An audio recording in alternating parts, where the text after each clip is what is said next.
Բարև ձեզ, սիրելիներս, մենք ձեզ հետ շարունակում ենք քննարկել Բhagavad Gita-ն եւ այս պահին ուսումնասիրում ենք նրա 4-րդ գլուխը, որը կոչվում է Տրանսցենդենտալ գիտելիք։ Եվ ինչպես միշտ, առաջին մի 5 րոպեն մենք ամփոփում ենք այն թեմաները, որոնք արդեն դիտարկել ենք։ Երրորդ գլուխը ավարտվեց մի շատ կարևոր հարցով, որը Արգյունան բարձրացրեց, որը վերաբերվում էր նրան, որ առաքինության մեջ հաստատված անձնավորությունները մեկ-մեկ կարող են կատարել արատավոր արարքներ եւ միշտ տպավորությունը այնպիսին է, որ այդ անձնավորություններին ինչ որ մի ուժ այսպես քշում տանում է դեպի այդ արատավոր գործողությունները, ինչու է Արգյունան ինքը մտածում, որ դա ինչ որ մի ոնց որ բան էլի հավելյալ ուժ է, որովհետև ինքը խոսեց նրա մասին, որ ես նկատում եմ, որ այդպիսի կենդանիակները իրենք դիմադրում են այդ ցանկություններին, բայց չեն կարողանում հաղթահարել։ Մենք դες այդ այն ժամանակ քննարկեցինք, որ սա անուղղակի մեղադրանք կարող էր դիտարկվել Գերագույն Աստծո անձնավորության հանդեպ, որտեղ երբ որ ինքը ասեց ինչ որ այսպես բաների, ինչ որ մի ուժ դրսից ուժ ոնց որ ղեկավարի իրանցով, դա փաստացի նշանակում էր, որ Արգյունան ինքը հարցնում էր Գերագույն Աստծո անձնավորությանը, որ դու տիրապետում ես բոլոր տեսակի հզորություններին, կարող է դա դու ես կազմակերպում։ Եվ մենք տեսանք, որ Գերագույն Աստծո անձնավորությունը ինքը իր վրա պատասխանատվությունը չվերցրեց եւ պարզ է, որ դա չի արել վախից։ Ինքը ամենահզոր անձնավորությունն է եւ եթե ինքը դա արած լիներ, ինքը հանգիստ կարող էր ասել, այո, ես եմ այդ գործողությունների հեղինակը։ Բայց մենք տեսանք, որ Տեր Կրիշնան ինքը ասեց, որ ոչ, ես այդ ամենի հետ ոչ մի կապ չունեմ։ Կենդանի ակը ինքը իր ազատ ընտրությամբ ընդունում է էգոիզմի պլատֆորման, իսկ էգոիզմի հիմքի վրա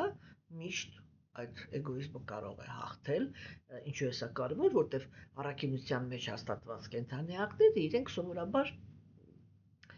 բան են անում, էլի, ղեկավարում են իրենց էգոիզմը,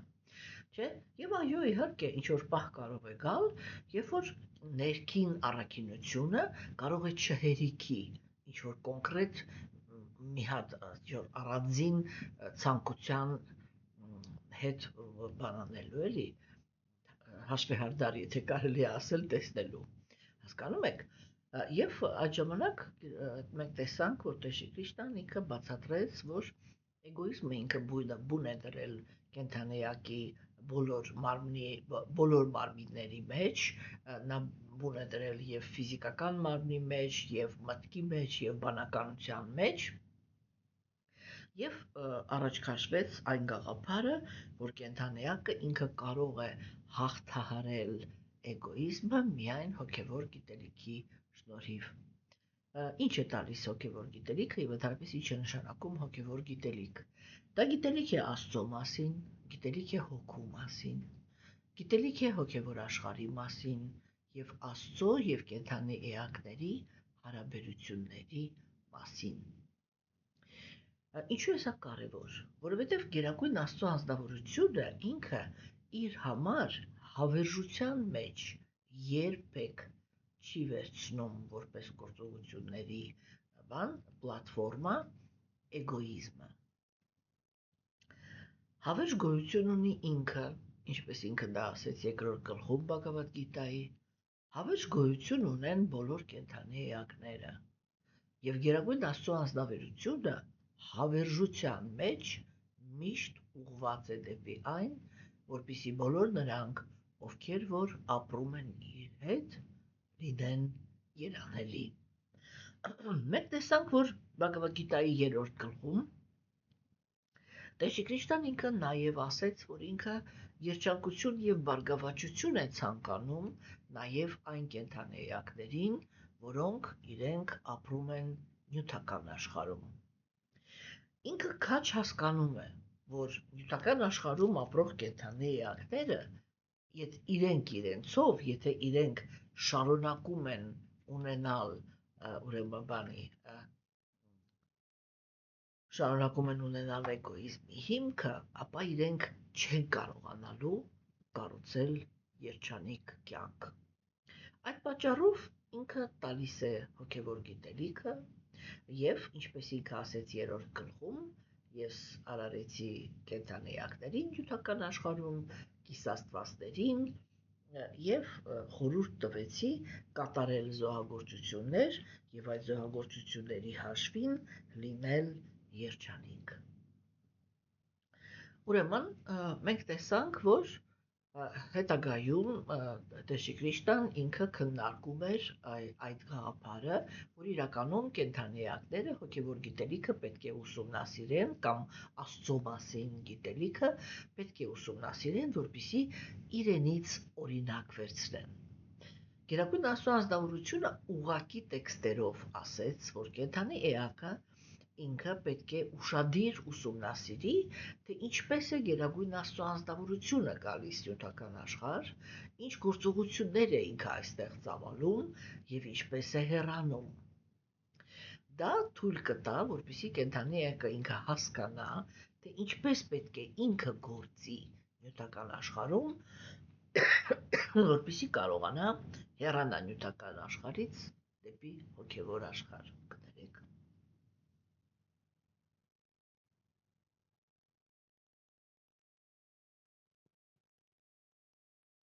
Եվ ուրեմն, սիրելիներս, դրանից հետո մենք տեսանք, որ Տեր Քրիստոն ինքը բարձրացրեց գործունեության խնդիրը։ Այսինքն, որ եւ կենդանի էակի տառապանքները եւ կենդանի էակի երջանկությունը իրենք կախված են նրանից, թե ինչպես է ինքը գործում, ինչ գործեր է կատարում։ Եվ մենք տեսանք, որ Գերագույն Աստծո անձնավորությունը ինքը մի շատ հետաքրքիր գաղափար առաջ քաշեց, որ իրականում կա գործողություն, կա ճիշտ գործողություններ, կա գործողության բացակայություն, անգործություն եւ կա սխալ գործողություններ։ Ինչպես հասկանում ենք, սխալ գործողությունները միշտ բերում են վատ պտուղներ, գործողության բացակայությունը ոչ մի պտուղ չի բերում, եւ ճիշտ գործողությունները բերում են կենդանի էակի համար հաճելի պտուղներ։ Անմիջապես այդ գաղափարը առաջ քաշելուց հետո Տեր Քրիստոն ինքը խոսեց նրա մասին, որ իրականում միայն իմաստունները կարող են հասկանալ, թե որն է գործողությունը, որն է անգործությունը, հա, եւ որը սխալ գործողությունները։ Ինչու է սա կարևոր, մենք արդեն դա քննարկեցինք, որովհետև այդ 3 տիպի գործողությունները իրենք տալիս են տարբեր արդյունքներ։ Դրանից հետո Տեր Քրիստոն ինքը բացատրեց, որ շատ դժվար է հասկանալ, եւ ինքը ասեց, որ իմաստուն է այն անձնավորությունը, որը ինքը կարողանում է գործողության մեջ տեսնել անգործություն եւ անգործության մեջ տեսնել գործողություններ։ Որն է գործողության մեջ անգործությունը։ Գաղափարը կանում է նրանում, որ երբ որ կենդանի էակը ինքը չի գործում, ինքը ոչ մի պտուղ իր համար չի նախապատրաստում, ոչ լավ, ոչ վատ։ Եվ խնդիրը, այո, նյութական աշխարհում գերված կենդանի էակի գերխնդիրը կայանում է նրանում, որպեսզի ինքը կատարի այնպիսի գործողություններ, որոնք իրականում վերջնականում իրեն կազատեն նյութական աշխարհի գերությունից։ Այդ իմաստով ինքը պետք է նյութական աշխարհում չկատարի այնպիսի գործողություններ, որոնք իրեն կգերեն այս աշխարհում արդեն նշանակություն չունի նյութական տառապանքով, թե նյութական երջանկությամբ։ Այդ երկու գործոնները հավասարազոր պահում են կենդանի էակին նյութական աշխարհում։ Առաջ քաշվեց Գերագույն Աստծո անձնավորության հանդեպ ծառայության գաղափարը։ Այսինքն, որ նրանք, ովքեր ծառայում են Գերագույն Աստծո անձնավորությանը, ուրեմն բարեհաջող կարողանում են վերանցել նյութական աշխարհի ազդեցությունը։ Այստեղ հարց է առաջանում, որովհետև երբ որ մենք խոսում ենք ծառայության մասին, անմիջապես գալիս է այդ զգացումը, որ դա ինչ-որ մի տհաճ բան է, որովհետև ծառայություն դա միշտ նշանակում է, որ կենդանի էակը ինքը, այսպես էլի, ինքնուրույն պետք է կամավոր պետք է ենթարկվի ուրիշի կամքին։ Եվ իհարկե պայմանավորված վիճակում կենդանեակին այդ գաղափարը բոլորովին դուր չի գալիս։ Եվ այստեղ ամենակարևոր խնդիրը դառնում է նա, որպեսզի անձնավորությունը ինքը կարողանա հասկանալ, թե իրականում իսկ ինչի մեջ է ընդհանրապես կայանում Գերագույն Աստծո անձնավորության կամքը։ Չէ՞ որ արիացիները իրենք պնդում են եւ բոլոր քրոնականությունները իրենք պնդում են, որ հոգեվոր աշխարհում բոլոր կենդանեակները երջանիկ են։ Եվ դա նշանակում է, որ դա է Գերագույն Աստծո անձնավորության գլխավոր կամքը, որպեսզի բոլորը եւ այստեղ այդ բոլորը խոսքը ինքը ամենակարևորն է, ինչու, որովհետեւ այդ բոլորի տակ հասկացվում է նաեւ Գերագույն Աստծո անձնավորությունը։ Այսինքն երջանիկ պետք է լինեն բոլոր կենդանեակները եւ Գերագույն Աստծո անձնավորությունը մեկ-մեկի հետ հարաբերությունների մեջ, չէ՞։ Հիմա այն անձնավորությունները, որոնք իրենք հասկանում են Գերագույն Աստծո անձնավորության, հիմա ուրիշ բառ չեմ գտնում, այդ նույն բառով պիտի ասեմ,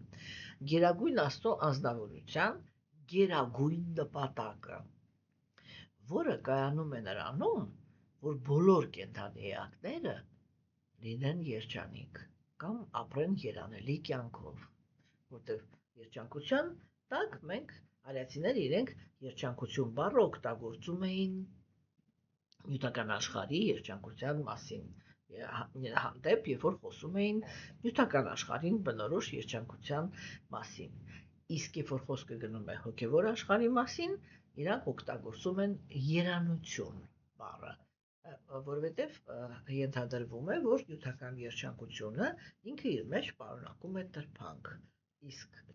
հոգևոր աշխարհի ուրեմն այդ նույն երջանկությունը ինքը ազատ է տրփանքից եւ դրա համար դա արդեն այլ որակի զգացում է, որը կոչվում է երանություն։ Այսպեսով, սիրելիներս, մենք տեսանք, որ Տեր Քրիստոսն ինքը բավականին երկար քննարկեց գործողությունների, սխալ գործունեության, անգործության թեման եւ այնտեղ, որpեսզի մենք կարողանանք հասկանալ, թե կենդանեակը ինքը գործում է, թե չի գործում, երբ որ ինքը ակտիվ գործողություններ է կատարում նյութական աշխարհում, բայց անում է դա համապատասխան Գերագույն Աստծո անձնավորության ցանկությունների, ինքը չի գործում, որովհետև իր գործողությունները չեն տալիս այդպիսի կենդանեակին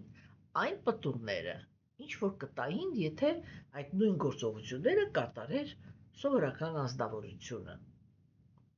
որովհետև սովորական անձնավորությունը այդ նույն գործողությունները երբեք չի կատարում Աստծո բավարարման համար, այլ միշտ անում է դա սեփական բավարարման համար, հետևաբար երկարացնում է իր նյութական գոյությունը։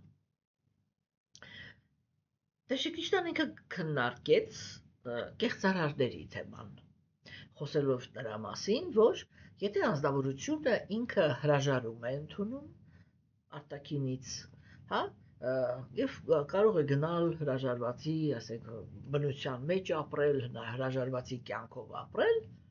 բայց ինչպես ասեց Տեր Քրիստոսն, բայց եթե ինքը իր մտքում մտածում է նյութական աշխարհի զգայական վայելքների մասին, ինքը կեղծարար է։ Եվ այդ ժամանակ մենք ձեզ հետ խոսեցինք բավականին լուրջ, որ ընդհանրապես այն անձնավորությունները, որոնք իրենք անկեղծ են եւ իրական հոգեվոր զարգացում են ուզում, նրանք պետք է շատ լուրջ լինեն այս հարցի շուրջ, որպեսզի ժամանակից շուտ չդիմեն հրաժարման։ Որովհետև եթե կենդանեակը ինքը իր մտքի մեջ շարունակում է, ուրեմն, այսպես շրջաններով պատտեցնել նյութական գաղափարներ եւ նյութական ցանկություններ, ապա իրականում ինքը հրաժարված չի։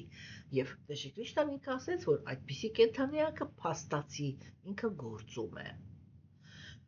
Իսկ այն կենդանիակները, որոնք իրենք կատարում են Աստծո կամքը, իրենք նվիրված ծառայություն են կատարում Աստծո հանդեպ եւ այդ պարագայում իրենք չեն կարող ոչ մի անցանկալի պտուղներ ստանալ։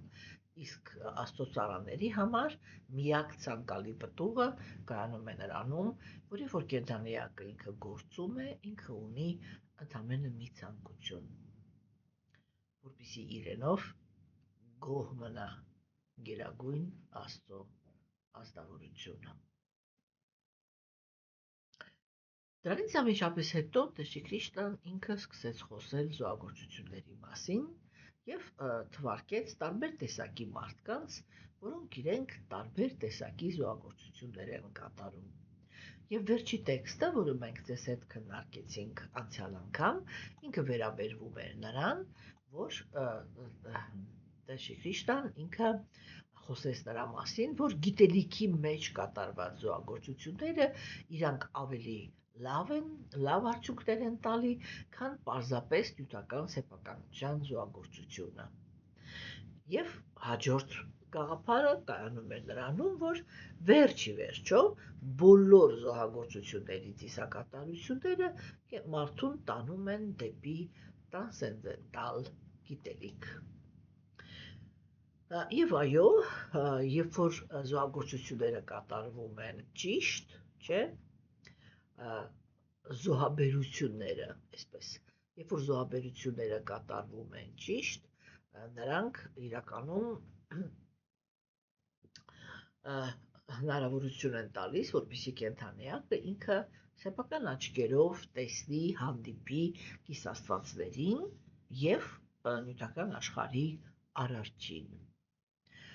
Նյութական աշխարհի արարիչը ըստ արիացիների դա այն գլխավոր աստվածն է, որին երկրպագում են բոլոր մնացած կրոնականությունները։ Երբ որ իրանք ասում են Աստված, իրանք հենց նկատի ունեն գերագույն Աստծո ազնվորության նյութական աշխարհը արարող մարմնավորումը։ Այսպիսով ուրեմն առաջ քաշվեց մի շատ պարզ գաղափար, որ երբ որ զոհագործությունները կատարվում են գիտելիքի մեջ, իսկ որն է գիտելիքի մեջ կայացած զոհագործությունը։ Դա այն զոհագործությունն է, երբ որ կենդանիակը ինքը հասկանում է, որ իրականում իր բուն իմաստով զոհագործությունները իրենք նախատեսված են գերագույն Աստծո ազնվորության հետ հարաբերությունների վերականգնման համար։ Եվ որպեսզի դա տեղի ունենա, կենդանիակը ինքը պետք է այդ զոհագործությունները կատարի համապատասխան հոգևոր գիտելիքի, որը վերաբերվում է Աստծո կիսաստվածների հոգու դիրքի մասին, եւ այդ բոլոր ազնվորությունների հարաբերությունների մասին, չէ՞։ Այսօրվա մեր տեքստն է Բհագավադ Գիտայի 34-րդ տեքստը, որը ինքը հնչում է այսպես. Գիտելիք ձեռք բեր, քեզ հոգևոր ուսուցչին հանձնելով, նրան խոնարհաբար տեղին հարցեր տուր եւ ծառայիր։ Ինքնաիրականացված հոգիները ունակ են քեզ գիտելիք տալ, քանի որ նրանք հասկացել են ճշմարտությունը։ Եվ ինչպես տեսնում ենք, արդեն Բհագավադ Գիտայի էջերում մենք խոսակցություն ունենք հոգևոր ուսուցիչ եւ աշակերտ թեմայի շուրջ։ Սա ուրեմն պետք է հասկանանք, որ իրականում այս տեքստը ինքը արիական քաղաքակրթության անհատի եւ ընդհանուր առմամբ հասարակության հոգևոր զարգացման հիմքն է։ Ամբողջ արիական քաղաքակրթությունը ինքը հենված էր առաջի հերթին այս հարաբերությունների վրա՝ հոգևոր ուսուցիչ եւ աշակերտ։ Եվ այս տեքստը ինքը Ինչպես տեսնում ենք, առաջին հերթին խոսում է հոգևոր գիտելիքի բնության մասին։ Այստեղ ասվեց, որ գիտելիք ձեռք բեր քեզ հոգևոր ուսուցչին հանձնելով։ Մեր ժամանակներում այս պնդումը ինքը շատ վտանգավոր պնդում է։ Ինչու՞։ Տեսեք, անմիջապես արյական քաղաքակրթության մեջ դա անհնար էր, այդ տեխնիկապես անհնար էր, որպեսզի հոգևոր ուսուցչի մակարդակ չունեցող անձնավորությունը ունենար այդ դիրքը։ Դա ուղղակի, այսինքն սկզբունքորեն հնարավոր չէր։ Առաջի հերթին այն պարզ պատճառով, որ քրմերի կաստայում, բրահմանների կաստայում ծնվում էին այն կենդանի էակները, որոնք իրենք առաքինության գոյավիճակի մեջ ունեին ամենաբարձր արդյունքները։ Այսինքն բացառիկ առաքինության տեր էին։ Իսկ առաքինի կենդանի էակները իրենք երբեք ոչ մի պարագայում եւ ոչ մի թեմայով կեղծարարության մեջ չեն մտնում։ Մենք շատ ենք խոսել դրա մասին, որ իմ հոգևոր ուսուցիչը կամ այն հոգևոր հեղինակությունը, որը շատ է իմ դուրս գալիս եւ որի գիտելիքի վրա ես շատ հենված եմ, ինքը այսպիսի մի շատ կարևոր գաղափար է առաջ քաշում։ Ինքը ասում է, որ հոգևոր մարդը ինքը չպետք է թերագնահատի իր ձեռքբերումները, բայց եւ չպետք է գերագնահատի։ Մենք դրա մասին խոսել ենք, որ երբ որ ազնվորությունը ինքը հոգևոր կյանքում լուրջ առաջընթաց ունի, դա նշանակում է, որ ինքը ունիկալ փորձ ունի։ Ունիկալ փորձ ունի հոգևոր կյանքում ճիշտ զարգանալու ճանապարհի հետ կապված։ Եվ եթե այդ ազնվորությունը չթողնի իր, այսինքն երբ որ խոսում է, ինքը թողնում է, չէ՞, ինքը այդ գիտելիքը, իր ձեռք բերած գիտելիքը թողնում է ուրիշների համար, չէ՞։ Իսկ եթե ինքը կեղծ խոնարհության մեջ է, այ ինքը փաստացի ունի արդյունք, որը ամենամաքսիմալ ձևով արտահայտվում է նրանում, որ ինքը, այսպես, փաստացի հանդիպում է Գերագույն Աստծո ազնվորության հետ, չէ՞։ Եվ այսպես էլի կեղծ համեստությունից դրդված իրեն համարելով, որ ինքը ոչինչ չգիտի եւ ոչ էլ ընդհանրապես Աստծուն է հանդիպել, հա, այդ կեղծ բանի մեջ չի խոսում։ Այլ որ ինքը չի խոսում եւ չի փոխանցում բանը, հոգեվոր գիտելիքը, դա նշանակում է, որ ինքը թերագնահատում է իրեն եւ այդ թերագնահատության պատճառով մարդկությունը ինքը մնում է կիսապռատ գիտելիքի մեջ։ Եվ հոգևոր ճանապարհին կարող է շատ մեծ քանակությամբ սխալներ գործել։ Երբ որ կենդանիակը գերագնահատում է իրեն, ինքը հոգևոր դաշտի մեջ մտցնում է կեղծիք։ Եվ այստեղ նույնպես մարդկությունը ինքը կորցնում է հնարավորությունը ունենալ ռեալ հոգևոր զարգացում։ Որտեվ ռեալ հոգևոր զարգացումը ինքը բաղկացած է 4 էտապից։ Առաջի հերթին մարդը պետք է հաստատվի բարոյականության օրենքների մեջ, որոնց գերագույն իմաստը կայանում է նրանում, որ կենդանիակը սովորի ունենալ այնպիսի ցանկություններ, որոնք տառապանք չեն պատճառում ուրիշ կենդանիակներին, եւ այդ ցանկությունները իրականացնի այնպիսի մեթոդներով, որը իր մեջ ուրիշ կենդանիակների տառապանք չի պարունակում։ Հասկանում եք, հաջորդ բան արդյունքը հոգևոր կյանքի դա ազատագրումն է։ Այսինքն, երբ որ կենդանիակը ինքը պետք է ռեալ ազատագրվի նյութական աշխարհի էներգիայի ազդեցությունից։ Մյուս էտապը դա գերհոգու իրականացումն է, եւ վերջի էտապը դա գերակույնացնու ազնվորության հետ հարաբերությունների վերականգնումն է։ Չէ՞։ Հիմա տեսեք, արական քաղաքակրթության մեջ այդ բոլոր փուլերը ունեին իրենց համապատասխան հոգևոր ուսուցիչը։ Եվ սա շատ կարևոր է։ Այսինքն շատ կարևոր է, որպեսզի հոգևոր մարդը ինքը ունենա այդ գիտելիքը,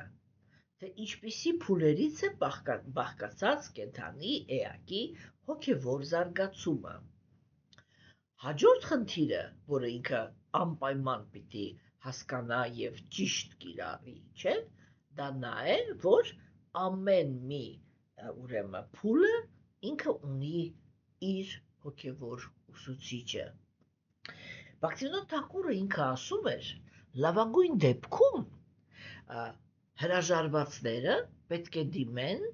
հրաժարված հոգևոր ուսուցչին։ Ընտանիքավորները պետք է ունենան ընտանիքավոր հոգևոր ուսուցիչ։ Այսինքն ամեն փուլի ներկայացուցիչը պետք է ունենա այդ փուլի համար նախատեսված հոգևոր ուսուցիչներ։ Կան հոգևոր մարդիկ, որոնք իրենք հաստատված են նյութական բարոյականության մեջ, շատ լավ գիտեն բոլոր մանրուքները բարոյականության դաշտի, հա, բավականին լավ տիրապետում են Գերագույն Աստծո անձնավորության հանդեպ ծառայություն կատարելուն,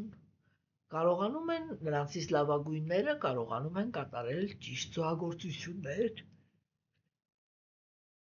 Ներեք ճնշումս է, հա, հասկանում եք, կատարել այդ ճիշտ զոհագործությունները և ստանալ լավ արդյունքներ, այսինքն ազատվել նյութական տառապանքներից և հաստատվել նյութական երջանկության մեջ։ Սա հատուկ քրմերի դաս կա, որը ինքը նախատեսված է այդ էտապը անցկացնելու համար։ Ինչու է սա կարևոր, որտեղ տեսեք հաջորդ էտապը դա ազատագրումն է։ Ազատագրումը ինքը հենված է հրաժարվածության վրա։ Իսկ ինչի վրա է հենված հրաժարվածությունը։ Հրաժարվածությունը ինքը հենված է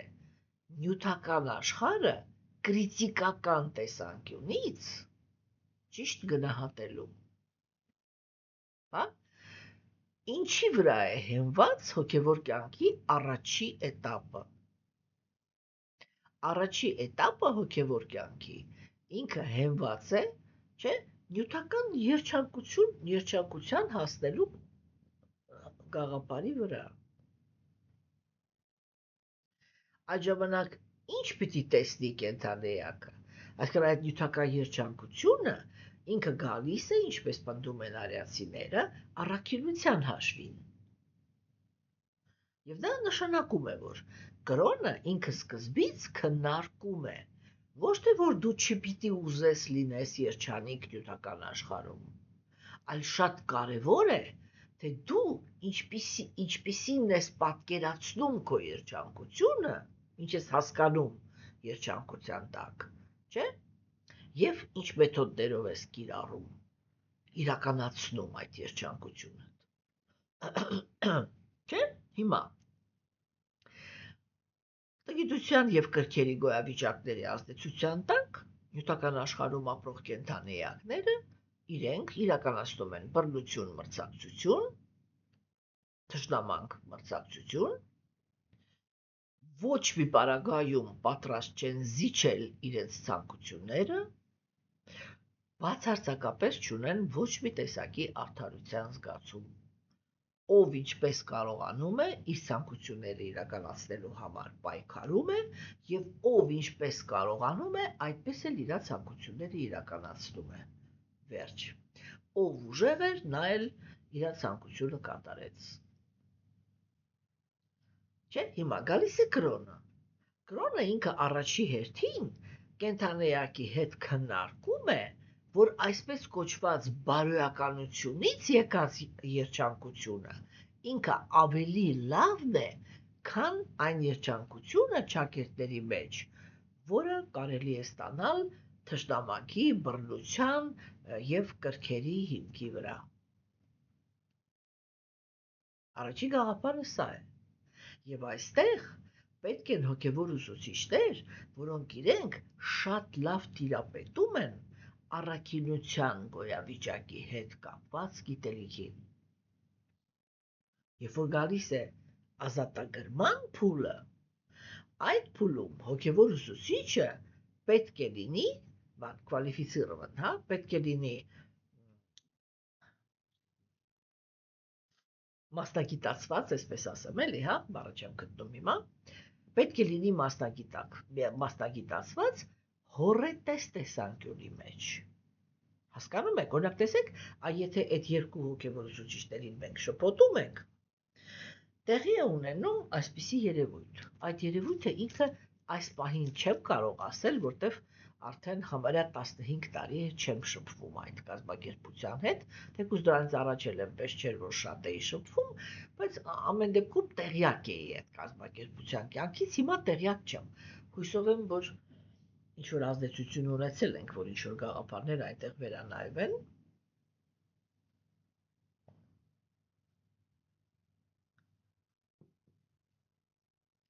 Բայց ասենք, այսպիսի պրակտիկա կար։ Ես մի քանի անգամ վկա եմ եղել այդպիսի խոսակցությունների, որտեղ բոլոր հոգևոր ուսուցիչները պարտադիր պետք է լինեն հրաժարված։ Եվ հրաժարված մարդը ինքը իրեն աշակերտ է ընդունում ամուսնացած մարդու։ Ամուսնացած մարդը ինչ-որ խնդիր է ունենում ընտանեկան,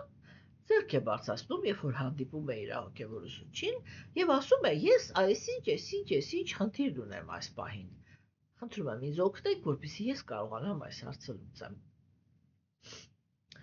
Այն խոսակցություններին, որտեղ ես ներկա եմ եղել, հոգևոր ուսուցիչը ինքը այսպիսի պատասխան տվեց, օրինակ ուսուցիչներից մեկը։ Ինքը ասեց. «Ես հրաժարված եմ։ Իմ գլխի մեջ այդպիսի կենտրոններ չկա, ինչ է նշանակում ընտանեկան կյանք»։ Այսինքն ապրելով լինելով Եվրոպայի ապրող, դա եղել է մի ազնվորություն, որը ինքը այն մինչև բակտի յոգան ընդունելը ոչ մի սեռական հարաբերություն չի ունեցել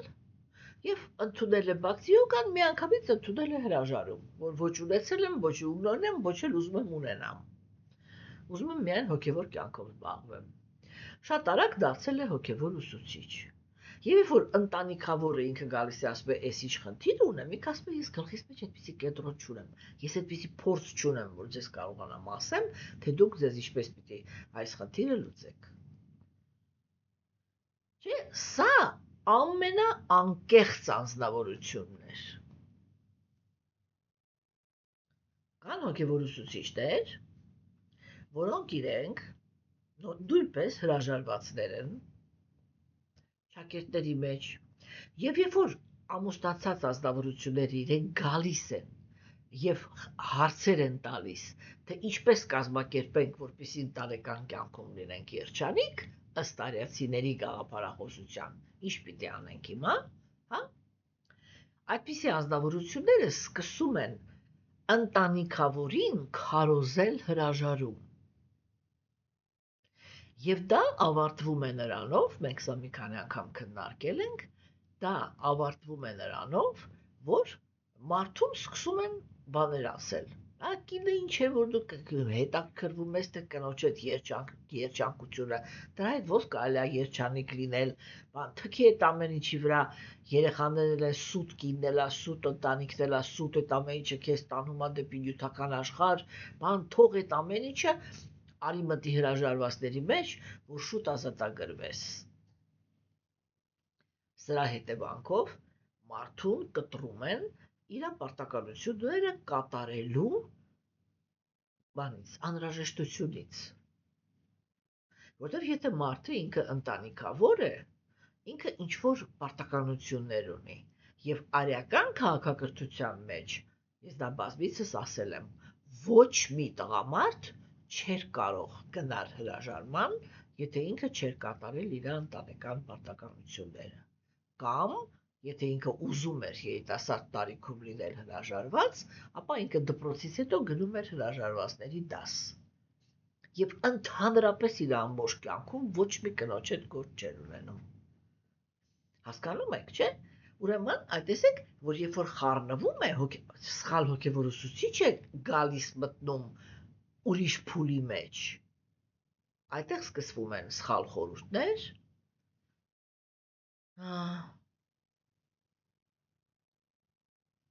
ես չգիտեմ,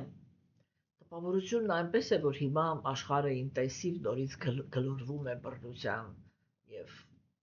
շովինիզմների գիրկը, և կարծում եմ, եթե այսպես շարունակվի, ապա մարդու իրավունքների դարաշրջանը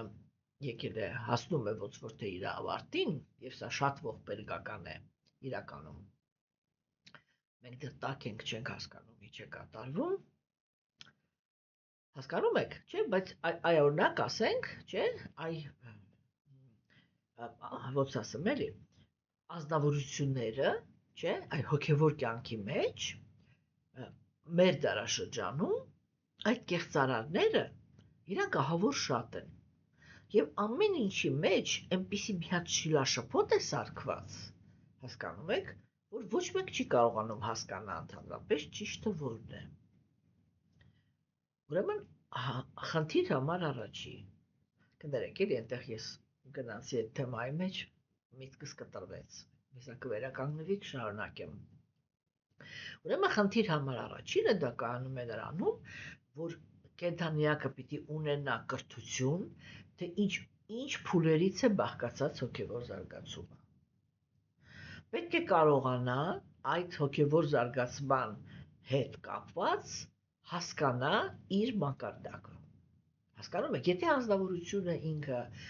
երազում է կանանց հետ հարաբերություններ ունենա, կամ չգիտեմ, երազում է երեխաներ ունենա, կամ ուզում է Ֆերարի քշի, չգիտեմ, եթե ինքը ինչ-որ մի նյութական բան է ուզում,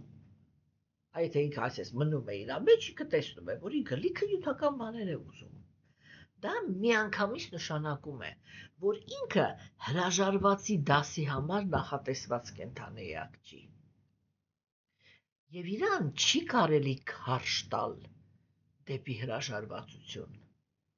Եթե ինքը ցանկություններ ունի, ինքը պետք է այդ ցանկությունները բավարարի։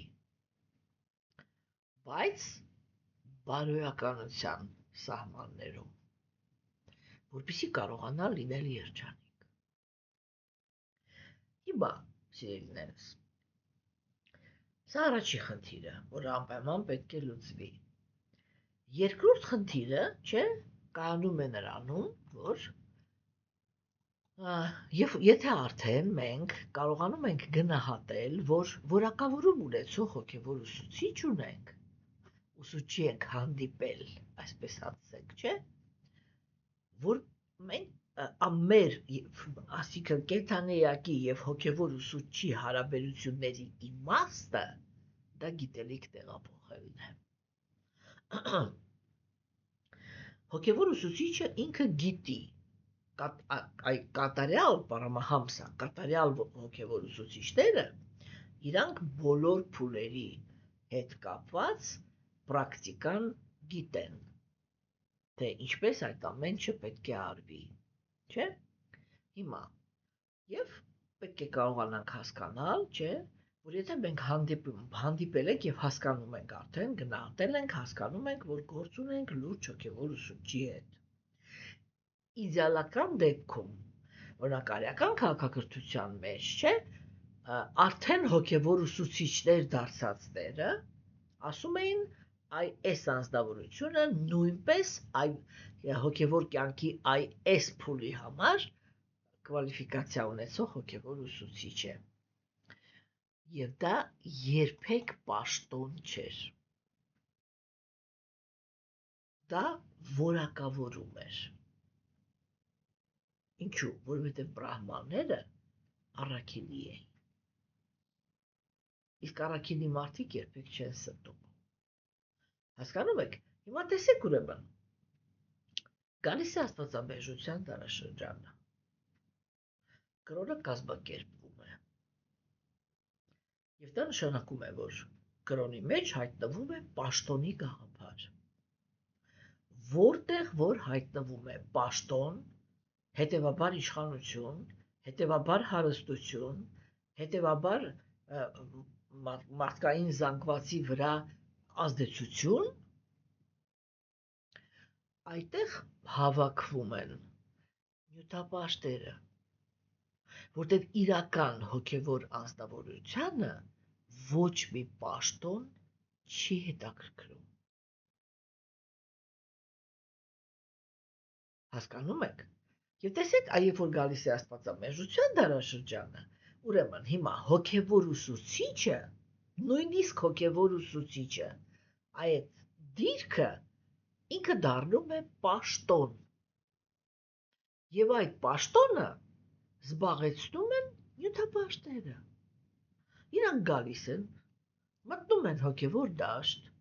սրանք կոչվում են խորամանկ դեմոններ, որոնք օգտագործում են կրոնը։ Մենք պետք է հասկանանք, որ աստվածամեժության դարաշրջանում կան 3 տեսակի աթեիստներ։ Առաջին տեսակը դրանք անտարբերներն են։ Արիացիները իրանք կոչում էին անմեղներ, պայմանականորեն անմեղներ։ Ինչու՞մ է իրանց անմեղությունը։ Իրանք էգոիստ են։ Իրանց ներքին պլատֆորման աթեիզմն է, իրանք Աստված չեն ընդունում։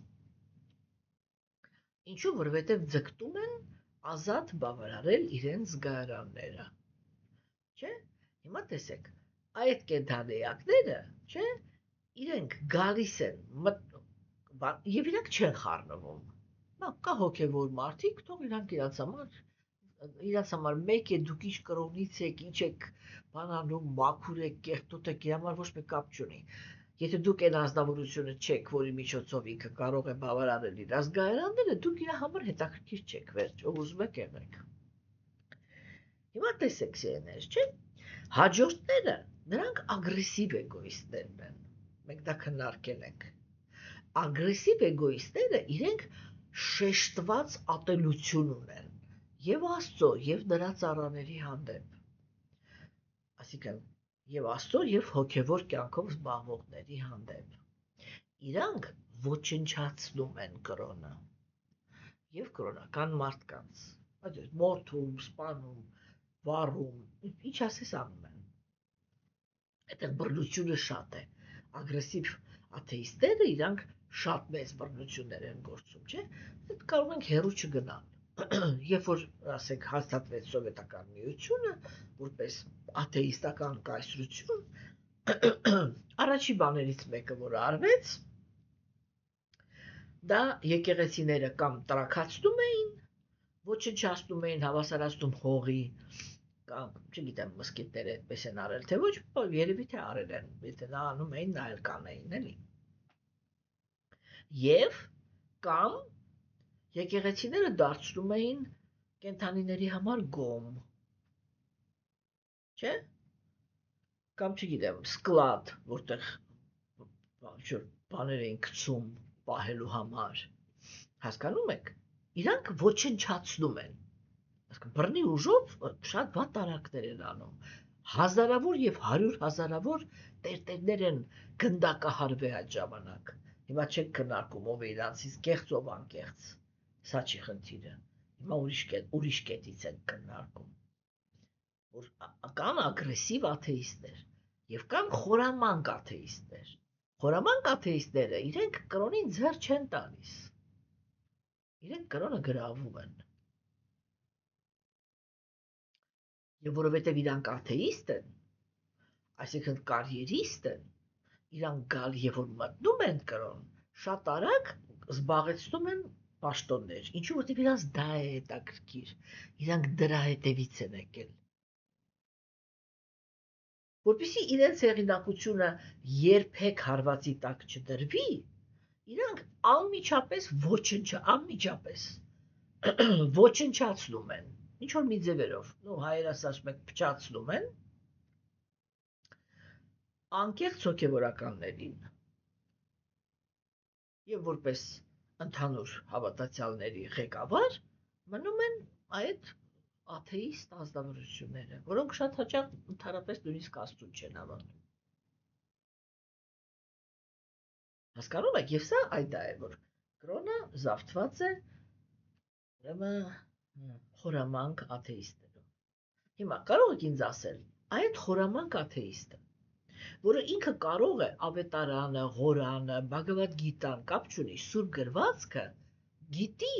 այն անկեղծ հոգևորականից 100 անգամ ավելի լավ։ Ինչու՞։ Որովհետև ինքը դրա հաշվին է կարիերա սարքում։ Հա, եւ դրա հաշվին է հետո դառնում բարեկեցիկ իշխանություն եւ ազդեցություն ունեցող եւ այն ամեն ինչի համար որ եկել է այդտեղ։ Հիմա այդպիսի մարդը ինքը ինչ հոգևոր զարգացում կարող է տալ։ Ոչ մի։ Ինքը հոգևոր կյանքով չի ապրել երբեք։ Ինքը ընդհանրապես տեղյակ չի, թե հոգևոր մարդը իր ներսում ինչ կյանքով պիտի ապրի։ Հիմա իրանց իրավիճակը շատ լավն է դարձել, որովհետև Գերագույն Աստվածավորությունը հայտարարել է ողորմածության դարաշրջան եւ իրական հոգևոր կյանքի բոլոր գաղտնիքները բաց քննարկվում են։ Մեկն էլ ես։ Ով է օգտվում այս գիտելիքից։ 3 հոգի անկեղծ հոգիներ, 30 հոգի կարիերիստներ, որոնք իրենք վերցնում են գիտելիքը, գնում իրանց տեղերում, այդ գիտելիքը օգտագործում են եւ շատ արագ կարիերայի աճ են ունենում։ Այդ շատ հետաքրքիր ծուղակ է ողորմածության դարաշրջանում, շատ հետաքրքիր ծուղակ է, որից անկեղծ ասած ես դեռ չգիտեմ, թե ինչպես կարելի է խուսափել։ Որ մաքուր գիտելիքը այն ինչ որ միշտ գաղտնիք է եղել, հիմա բաց պիտի տաս, որովհետև դա ողորմածության դարաշրջան է, հա,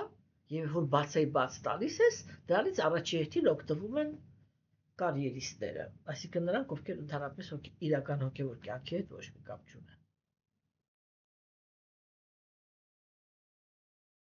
Հասկանում եք, այս ծուղակը ինքը այս պահին համենայն դեպս ես ոչ հանդիպել եմ այդ ելքը նկարագրող ինչ-որ տեքստերի, ոչ էլ ինքս եմ կարողացել հասկանամ, թե այդտեղ ինչ ելք կարող է լինի։ Հիմա, ասկե խոսքս նրա մասին է,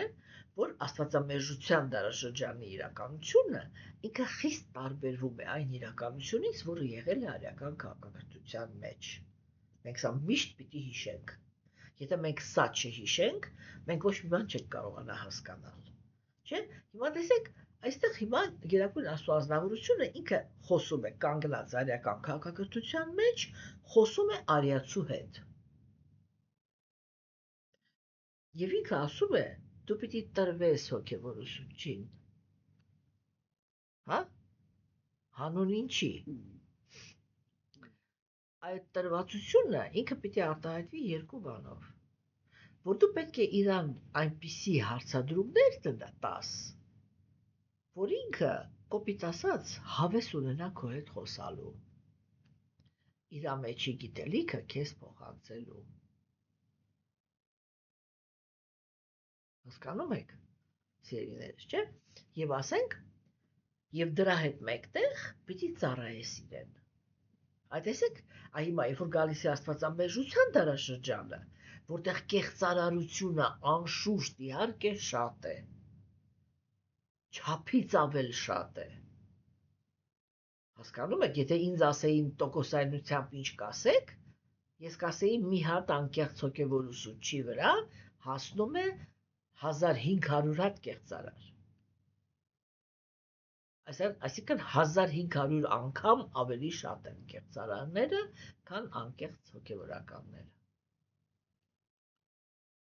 Շատ հազվադեպ երևույթ է մեր ժամանակներում այդ իմինը պաշտոնավոր անկեղծ հոգևորականը։ Հասկանում եք։ Եվ տեսեք սիրելիներս, չէ՞, այդ պայմանն, երբ որ պայմանը ինքը դա է, այդ որ հոգևոր ուսուցչին պետք է ծառայել, ինքը վերածվում է հայտարարակ մի հատ երևույթի, չէ՞, որտեղ այդ կեղծարարը ինքը շահագործում է բոլոր նրանց, ովքեր որ համարվում են իր աշակերտները։ Մենք մի անգամ այս խնդիրը, եթե ճիշտ եմ հիշում, քննարկել ենք։ Հիմա տեսեք, այստեղ մի հատ շատ կարևոր խոսակցության թեմա է, չէ՞ գալի։ Իրական հոգևոր ուսուցիչը հիմա ինքը պետք է լիքը լինի գիտելիքով, ինքը պետք է իմաստուն լինի հոգևոր ճանապարհի մեջ։ Երբ որ աշակերտը ընդունում է այդպիսի հոգևոր ուսուցչին, մաքուր նվիրալը Աստծո ինքը իրավունք չունի, եթե ժամանակակից լեզվով ասեմ, ինքը իրավունք չունի ոչ մեկի համար աշխատելու։ Աստվածային օրենքներով սուրբ մարդկանց հասարակությունը պետք է պահի։ Սադержать։ Նյութապես պետք է պահի։ Դա ինչպես է արվում։ Հոգևոր մարդը ինքը հավասար, այսինքն անշահախնդիր հավասար բոլորի համար բաժանում է հոգևոր գիտելիքը։ Ով չի կարող իրեն, ասենք, նյութապես աջակցել, ուղղակի անվճար օգտվում է այդ գիտելիքից։ Ով կարող է, ինչ-որ մի բան զոհաբերում է այդ հոգևոր ուսուցչին եւ ինքը դրա հաշվին է ապրում։ Արիական քաղաքակրթության մեջ բրահմանների օրենքը ինքը այդպիսինն էր, որ եթե դու արդեն գիտելիք տվող ես, դու ընդհանրապես իրավունք չունես ոչ միտեղ աշխատելու։ Բա ո՞նց ապրես։ Չէ, որտեղ ասենք մենք պետք է հասկանանք, որ քանի ապրում ենք նյութական աշխարհում, նյութական մարմինը ինքը ունի իր օրենքները։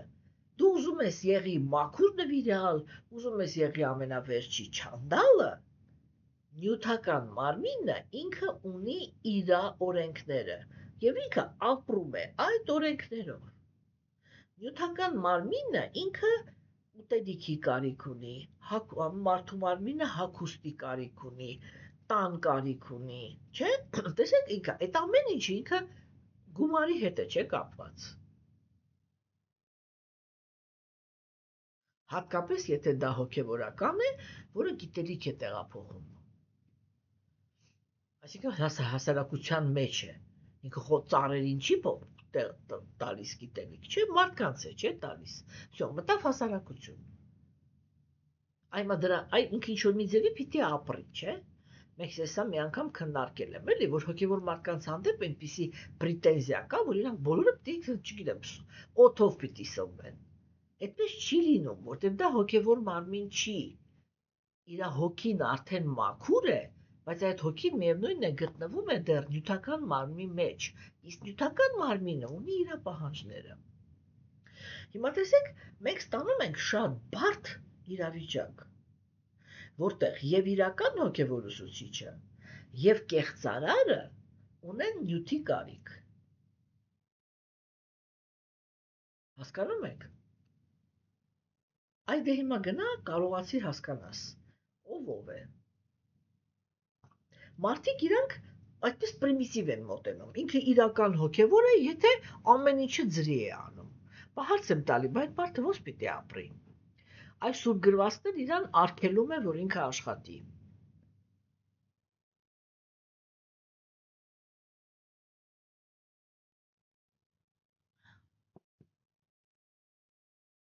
Դաժանությունը շատ է էլի իրանց հանդեպ, բայց մյուս կողմից էլ, երբ որ կեղծարարն է դա անում,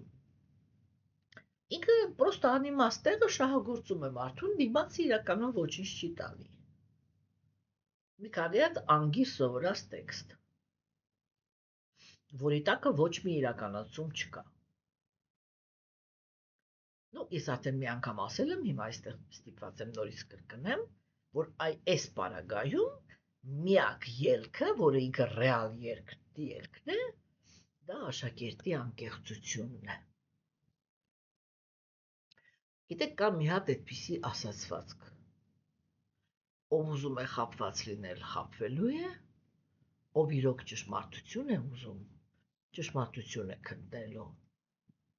Սա խոսում է անկեղծության կամ անկեղծության բացակայության մասին։ Հասկանում եք, եւ այո, այդ դա է միակ գրավականը, որ դու չես ընկնի այդ կարիերիստների ձեռքը, կամ եթե նույնիսկ ընկար, այդ քո անկեղծության հաշվին Գերագույն Աստծո անձնավորությունը քեզ այդտեղից կբռնի ու դուրս կհանի, թույլ չի տա որ մնաս այդ ճիրաններում։ Հասկանում եք, ինչի հաշվին ինքը դա կանի։ Անպայման կանի այնպես, որ դուք տեսնեք այդ անձնավորության իրական դեմքը։ Հասկանում եք։ Իրական հոգևոր մարդը ինքը երբեք չի թաքցնում ոչ իր թերությունները, ոչ էլ իր առավելությունները։ Ինքը կա այնպիսին է, ինչպիսին է ինքը կա։ Ինչ որ մեկին դուր է գալիս, ինչ որ մեկին դուր չի գալիս, ինչ որ մեկը իր մեջ թերություն է գտնում, ինչ որ մեկը առավելություն է գտնում։ Իրական հոգևոր մարդը այդպիսի բաների հետևից չի ընկնում։ Հասկանում եք։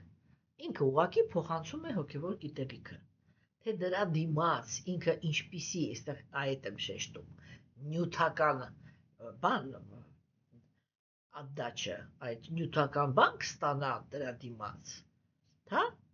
Հա իհարկե ինքը դրա կարիքը ունի, բայց դրա խաթր ոչ մի բան չի անի։ Կա, չկա։ Վերջ։ Հասկանում եք սիրելիներս, չէ, իսկ կեղծարարը ինքը այդպիսինը չի, իր մեջ միանգամից կարելի է շատ մեծ մտահոգության սիմպտոմներ գտնել, հա, եթե ինքը համապատասխան չի վարձատրվում։ Եվ ինքը անպայման ճիքեր կգործադրի, կպարտադրի դրա մասին խոսակ, բանկանի այսպես անպայման եսիմիջ։ Սա ուրեմն հոգևոր ուսուցչի խնդիրը։ Այսինքն այս կետը, որտեղ Տեր Կրիշնան ինքը ասեց ընդունիր գիտելիք ստանալու համար տրվիր հոգևոր ուսուցչին, իսկ տրվելուց իրան հարցեր տուր, որ իր գիտելիքը վերցնես։ Եվ ծառայելը լինում է երկու տեսակ։ Ծառայել հոգևոր ուսուցչի մարմնին, անմիջապես, օրինակ կան աշակերտներ, որոնք իրենք, ասենք, շատ սիրում են, այո, ինչու՞ չէ, մերսել հոգևոր ուսուցչի մարմինը, չգիտեմ, ոտքերը, ձեռքերը եւ այլն, հա? Կամ ասենք հոգ տանեն, չգիտեմ, գան տուն հավաքեն, ինչ-որ տենց էլի կենցաղային հարցեր։ Այդ կենցաղում կարող է օգնություն լինել, չէ՞, հոգևոր ուսուցչին, այդ նյութականի հետ կապված, եւ հոգևոր ուսուցչին կարելի է ծառայել աջակցելով նրա հոգևոր գործունեությանը։ Հա, մեր ժամանակներում դա տարածել հոգևոր ուսուցչի դասախոսությունները,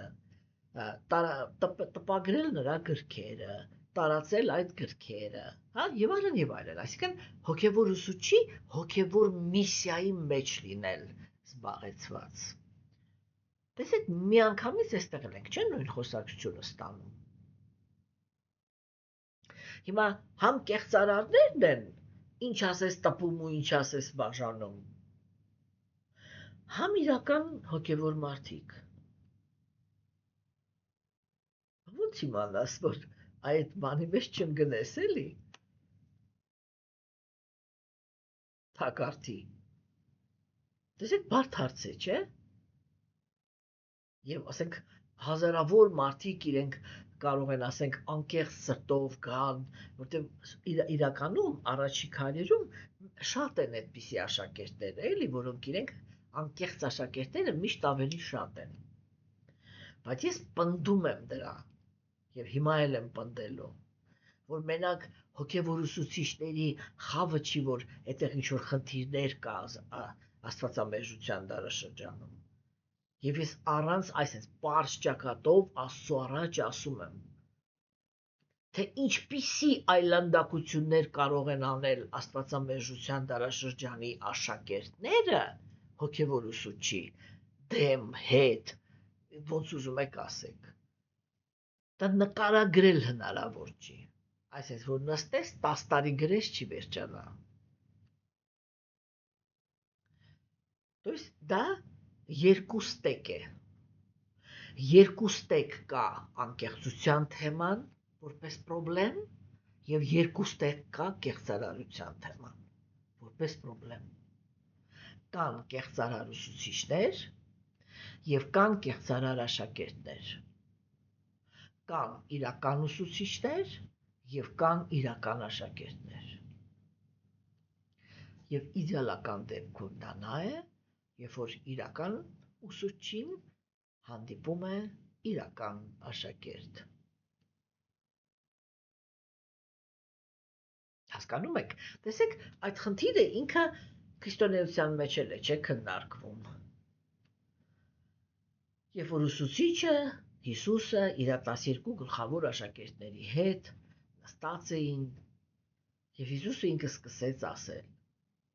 Այ մինչև առավոտ ակրորը ընդամենը 3 անգամ կկանչի, եւ որ դու 3 անգամ, դու 3 անգամ ինձ կուրանաս, դու ինձ կծախես, դու կվախենաս, դու ես կանես, դու են կանես, դու են կանես։ Այդտեղ ինքը քանի հոգուր ընդհանրապես մի հատ լավ բան ասեց։ Հասկանում եք, այդպես ինքը շատ ցայտուն օրինակ է, էլի, որտեվ ամենատարածված ուսուցիչն է, որպես հայտնի ուսուցիչ։ Հասկանում եք։ Այդ երևույթը ինքը հենց այդտեղ արդեն հենց իր կյանքում էլ շատ པարզ երևում է։ Երբ որ կար իրական ուսուցիչը, իսկ աշակերտները այդտեղ ինչ որ կար։ Մեկը ուրացավ, մյուսը վախեցավ, մեկը ծախեց, մեկը չգիտեմ ինչ արեց, մեկը չգիտեմ ինչ արեց։ Ով ինչ կարող էր ու չէր կարող արեց։ Հասկանում եք, տարան խաչեցին, հետո նոր հիշեցին, որ իրանք աշակերտ են։ Եթե սա շատ կոպտաստ է։ Սա է աստվածաբեժության դարաշրջանի իրական նկարագիրը, սա է, որ ինչպես եւ բոլոր սֆերաներում, բոլոր հարաբերությունները բացված են, այդպես էլ եւ հոգեվոր դաշտում։ Բայց երբ որ մենք այստեղ Տեր ինքը խոսում է կլասիկայի մասին, այսինքն երբ որ կա իրական կրոնական դաշտ, որտեղ ապրում են կրոնական զարգացման մեջ իրապես շահագրգռված ազնվորություններ, եւ դա տալիս է հնարավորություն, որպեսզի այդ հասարակության մեջ հանգիստ գան գործեն իրական հոգեվոր ուսուցիչները, այ երբ որ այդ ամեն ինչը իրական է, աշխատում է այս տեքստը։ Գտիր դրան, տրվիր դրան, հարցեր տուր, ստացիր պատասխաններդ եւ ծառայի։ Հա, եւ ինչով ավարտեց Տեր Քրիստոն այդ տեքստը։ Ինքը ասեց. ինքնաիրականացված հոգիները ունակ են քեզ գիտելիք տալ, քանի որ նրանք հասկացել են ճշմարտությունը։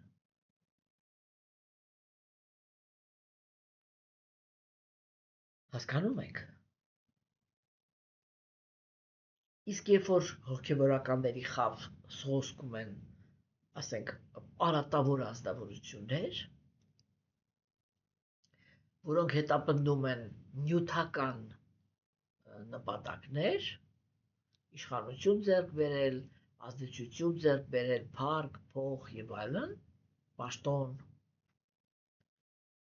Պարզ է, որ այդտեղ իրական ոչ մի իրական հոգեվոր բան չի կատարվում։ Եվ դա նման է երկու օրինակ կա։ Կլասիկ օրինակը, որը վերաբերվում է արական քաղաքակրթությանը, իրանք այդ օրինակն, if որ ուզում են բան ասեն, որ մարդը ինքը ինչ-որ մի հատ անօգուտ գործով է զբաղված, իրանք ասում են դա նույն բանն է, ոնց որ փորձես այծին կթես իր ամուրուկից։ Ինքը այստեղ մի հատ մազիկ ունի, չէ՞, բայց այդ մազիկի հետևն էլ այսպես մի հատ մսագունդ ունի կախած, որը շատ նման է կրծքին, որ ասենք կարելի է այդտեղ բան անել։ Այդ մսագունդից ինչ ուզում ես, ոնց ուզում ես կթի, մեջը կաց չկա։ Հասկանում եք։ Եթե դու գործ ունես հոգևոր կեղծարարի հետ, ինչ ուզում է ինքը քեզ պատմի։ Միևնույնն է, ինքը չգիտի, թե ինչպես է պետք կազմակերպել հոգևոր զարգացումը։ որտեվ ինքը իրան այդ process-ը չի հետաքրքրում, ինքը դա չի անցել։ Ինքը կարող է շատ հետաքրքիր, գեղեցիկ պատմությունները պատմի, այդ պատմությունները այդպես շքեղ, այնպես որ դուք ժամերով ծիծաղաք, ուրախանաք, ամեն մի խոսքի վրա, վայ ասեք, վայ, այս ինչ լավն էր, այս ինչ բան, բայց արանքը այդ մուրուկի նման կաց չկա, ոչ մի բան չեղի չունեցավ ձեր հետ։ Ուղղակի այդ պահը հաճելի էր։ Ժամանակակից օրինակով ես կասեմ, հայերեն դրա անունը չգիտեմ, էլի, այ երեխաներին, չէ, ասենք, որոնց կաթով արհեստակ բաներ արդեն ոչ մոր կաթով, ոչ կսկից, այլ կաթով են, չէ, միջով կաթ, ոչ սմես էլի, այդ բաներից են տալի, սոսկայով են, չէ, տալի, գրեք, սոսկա բառը որ սպանեք, չգիտեմ հայերեն։ Սոսկայով են, չէ, տալի, ու կա շիշ, որի մեջ կա կաթ։ Եվ տալիս են երեխան խմում է, եւ կա այդ պուստիշկան, որը դնում են երեխայի բերանի մեջ, ինքը գիտի թե կուրս կա ուտում, բայց մեջը կաթ չկա, ու ինքը ժամերով այնքան այդ շարժում անում, մինչև քնում, շշմում քնում է, չէ՞։ Այդ երբ որ մենք գործ ունենք կեղծ հոգևոր ուսուցչի հետ, դա նման է այդ պուստիշկան ուտելու, կաթ չկա, всё, որտեվ ամեն հոգևոր բան ինքը իր բնությամբ խիստ տարբերվում է նյութականից։ Հասկանում եք։ Եվ դա ինքնըստինքյան նշանակում է, որ ամեն մի հոգևոր բանի հետ շփումը ինքը իր էությունով խիստ պիտի տարբերվի։ Ամեն այդ, այսինքն, տեսեք էլի, նյութական էներգիայի հետ շփումից մենք ինչ-որ մի հատ ազդեցություն ենք, չէ, ստանում։ Ինչ-որ մի բան ենք զգում, չէ, երբ որ շփվում ենք նյութական աշխարհի օբյեկտների հետ։ Այն ինչ որ զգում ենք, երբ որ հոգևորի հետ ենք շփվում, ինքը ոչ մի բանով նման չի մեր նյութական փորձին։ Եվ երբ որ մենք գործ ունենք իրական հոգևոր մարդու հետ, ինքը կարող է այդպիսի ազդեցություն թողնի։ Չէ՞, տեսեք, արիացիների գրվածքները, հատկապես բակտի յոգայի հետ կապված, մի շատ հետաքրքիր բան են պնդում։ Իրանք ասում են, երբ որ սուրբը ինքը ինչ-որ միտեղ ոչ բան չի ասում, պրոստը նստած է, իրան շրջապատող մարդիկ իրա գնալուց հետո կարող է հաստատվեն մաքրության մեջ։ Հասկանում եք։ Օրինակ ասենք, այդպիսի էներգիա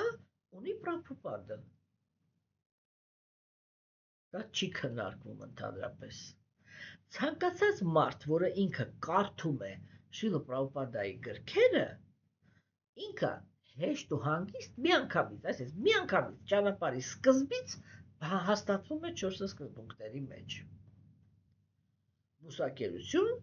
ինտոքսիկացիաներից ազատ, խմել, ծխել, չգիտեմ, թմրամոլություն, բաներ, միանգամից, այսպես միանգամից չկա, всё, այդ երևույթները չկա, բրծան։ Ազատ խաղ, ազատ սեռական կյանք։ Այսպես միանգամից ու վերջացավ։ Ինչու՞, որովհետև ինքը ռեալ սուրբ էր։ Ռեալ, բացարձակ մաքուր գիտակցություն ունեցող կենդանիակ էր, որը ինքը անմիջապես չէր զարգացել, էլի, անմիջապես հոգևոր աշխարհից եկել էր եւ եկել էր միսիայով։ Ինքը իր միսիա կատարեց, թողեց գնաց։ Այդ միսիաներները,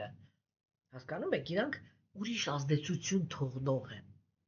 Իրանք իրանց ներկայությամբ մարդուն միանգամից կարող են մաքրության մեջ հաստատել։ Ինչ են անում կեղծարարները։ Կեղծարարները միշտ հանդուրժում են մեղքը։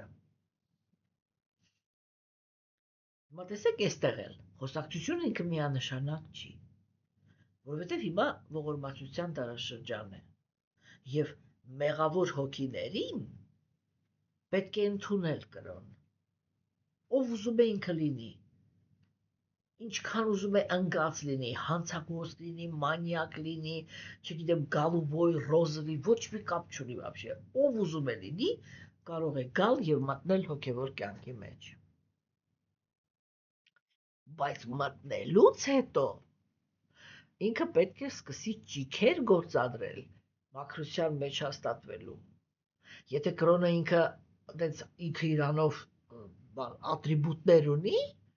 հոգեվոր, ապա ուղղակի այդ ատրիբուտների հետ շփվելով մարդիկ շատ արագ հաստատվում են մաքրության մեջ։ Ու ես միշտ ասում եմ, օրինակ բաքսի յոգայի մեջ հանգիստ կարող եմ ասել, արխային լրիվ։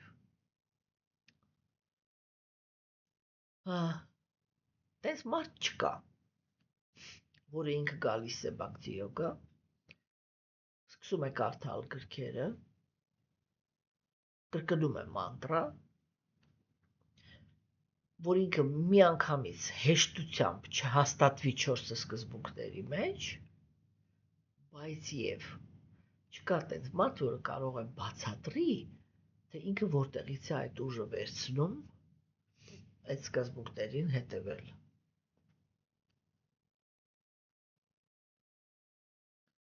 Որովհետեւ ինքը process-ը տրանսցենդենտալ է։ Եվ ինքը իր մեջ պարունակում է այդ զորությունը, որտեղ դու այսպես ֆիզիկապես զգում ես այդտեղի ամեն մի ատրիբուտի օգնությունը քո հանդեպ։ Որ ասեք, այ դու մանտրան կրկնեցիր, այնքան ինչքան պիտի կրկնես։ Այս վերջի բուշիգան շարժեցիր, ինչ-որ մի հատ ուրիշ էներգետիկ ուրիշ վիճակի մեջ ես հայտնվում։ Որտեղ ուժ ես ձեռք բերում ուղղակի հետևել մաքրության սկզբունքներին եւ վերջ, ու ուզում եմ միջև է տեղած լինես։ Հասկանում եք, իսկ եթե այդ չկա այդ տրանսցենդենտալ զիրնո սերմը, ինչքան ուզում ես շփվի, մաքրության մեջ չես կարողանում հաստատվել։ Եվ վերջ։ Խոսակցությունը ինչ-որ միտեղ գալիս է, որ դառնում է սև ու սպիտակ։ Հասկանում եք, եւ դրա համար մեր տարաշրջանում հոգեվոր ուսուցիչ աշակերտ հարաբերությունները իրենք ահավոր խնդրահարույց են, ահավոր։ Ժամերով կարելի է խոսել այդ հարաբերությունների խնդիրների մասին։ Բայց մի բանը ես ուզում եմ, որպեսզի համենայն դեպս ինձ լսողները հասկանան։ Արդար չի քննարկել միայն հոգեվոր ուսուցիչների թերությունները, որովհետև ես նորից եմ կրկնում, թե ինչեր կարող են իրենց թույլ տալ աստվածամեժության դարաշրջանում աշակերտները, դուք պատկերացնել անգամ չեք կարող, իսկ ես չեմ կարող ինձ թույլ տամ այդ ամեն ինչը պատմեմ, որտեղ եթե դա պատմես, ամեն մարդ, որ ինքը լսի, կասի, չես գտա, հոգեվոր դաշտը սա է, ու վախեցած կթողնի կպատմի։ Հասկանում եք։ Ես իմ կյանքի ընթացքում, ինչքան որ ուսումնասիրում եմ արիացիների գաղափարախոսությունը, համոզվել եմ մի հատ բանաձևի մեջ։ Ազնվորությունը աստվածամեժության դարաշրջանում կարող է ճիշտ անցնել եւ անվտանգ անցնել իր հոգեվոր ճանապարհը, երբ որ երկու սկզբունքին է հետևում։ Մեկը դա անկեղծությունն է, այսինքն որ ինքը միշտ իր հոգեվոր զարգացման բոլոր էտապներում անկեղծ ընդունում է իր մակարդակը, հա, եւ անկեղծ բան է գալիս ճանապարհները հաջորդ քայլի համար։ Սա առաջինը։ Երկրորդը դա այսպիսի արտահայտություն կա։ Կարևոր չի, թե ինչ է անում ճշմարտության հետ ամբողջ աշխարհը։ Կարևոր է, թե դրա հետ ինչ եմ անում ես։ Իմ հոգեվոր առաջընթացի համար այս երկու գործոններն են կարևոր։ Առաջինը, որ ես լինեմ անկեղծ։ Եթե ես անկեղծ եմ լինում, Գերագույն Աստծո անձնավորությունը պաշտպանում է իմ հոգեվոր կյանքը նրանով, որ տալիս է ինձ անկեղծ իրական հոգևոր ուսուցիչ։ Եվ երկրորդը դա նա է, որ ես չեմ փորձում կրկնել ուրիշների արատավոր սովորությունները հոգևոր դաշտում, արդարացնելով ինձ նրանով, որ բոլորը այդպես են անում։ Ով ինչ ուզում է անի, այ ես ինքս ինչ եմ անում հոգևոր գիտելիքի հետ։ Հասկանում եք։ Եվ վերջ, եթե ես այդ հարցի պատասխանը ունեմ եւ մշտապես հետևում եմ ինձ, որ ճիշտ վարվեմ, գալիս եմ, ասենք, հոգևոր դաշտ, տեսնում եմ, ինչ մեկ այս թերություն ունի, այն թերություն, հա, իհարկե ունեն, որոնք էլ դեռ պայմանավորված վիճակում են, իրանք սկսնակներ են, 90%-ը միշտ սկսնակներ են, եւ իհարկե իրանք ունեն նյութապաշտի գիտակցություն, ունեն նյութապաշտի բնավորություն, ազատության հանդեպ հակում, մեղքի հանդեպ հակում եւ այլն, այդ ամեն ինչը իրանք ունեն։ Մարդը ինքը գալիս է, ասում է, այ ինքը 2 օր առաջ է եկել, ես այսօր եմ եկել, ես հələ իրավունք ունեմ թերություն ունենամ։ Ինքը որ 2 օր առաջ է եկել, ինքը արդեն պիտի իրան մաքուր եւ իրալի նման պահի։ Եթե ոչ, ուրեմն սա հոգևոր միջավայր չի։ Սա աշխարհի ամենապրիմիտիվ մոտեցման ձևն է։ Որտեւ եթե մարդը ինքը ստապ բանակալություն ունի, ինքը պետք է հասկանա, որ ոնց որ ինքն է այդ դաշտում նորեկ եւ ոչ մի բանը ընդհանրապես չգիտի, չգիտեք ոնց այլ այդ նորեկների մեջ մի քիչ ուրիշ բնավորություն կա։ Իրանք հələ ան ու բեն իրարից չեն տարբերում, բայց արդեն համարում են, որ sense ամեն ինչ գիտեն, բոլորին կարող են քննարկեն, բոլորին կարող են գնահատեն, բայց իրականում հələ գիտության մեջ նստած են։ Հասկանում եք, որտեղ հոգևոր գիտելիքը ինքը ահավոր նուրբ է։ Ես հույսով եմ, որ այս ընթացքում, քանի որ մենք դեռ միասին ենք, դուք կամաց գոնե դա անցալել եք, թե ինքը ինչքան նուրբ է հոգևոր գիտելիքը։ Հասկանում եք։ Եվ դա այդպես մի օրվա անցալելու բան չի, էլի։ Եվ այո, այդ պիտի դա հասկանանք, որպեսզի հաջողակ լինենք հոգևոր կյանքում։ Կարևոր չի, ինչ են անում ճշմարտության հետ ուրիշները։ Կարևորը ինչ եմ անում ես։ Եվ սա անկեղծ աշակերտի ուրեմն պաշտպանված լինելու գրավականներն են այս երկու սկզբունքները մեր դարաշրջանում։ Իսկ արական քաղաքակրթության մեջ հոգևոր ուսուցիչները իրական էին, իսկ աշակերտները անկեղծ։ Եվ դրա համար այդպիսի հանդիպումները միշտ վերջանում էին շատ գեղեցիկ, շատ գողտրիկ գիտելիքի տեղափոխումով։ Աստվածամերժության դարաշրջանում այդ ամեն ինչը մի քիչ խառախշտիկ բնություն ունի։ Այսօր այսքանը ես գիտակցում եմ, որ հնարավոր չի ընդամենը մի հանդիպման ժամանակ դիտարկել այդ հոգևոր ուսուցիչ աշակերտ հարաբերությունների բոլոր խնդիրները, բայց մի փոքր փորձեցինք մատնանշենք, որ մտցնենք այս հարցը արդարության դաշտ, որտեղ այս պահին ինքը ամենուրեք քննարկվում է շատ անարդար կետից։ Այսօր այսքանը սիրելիներս, ստեսություն ձեզ։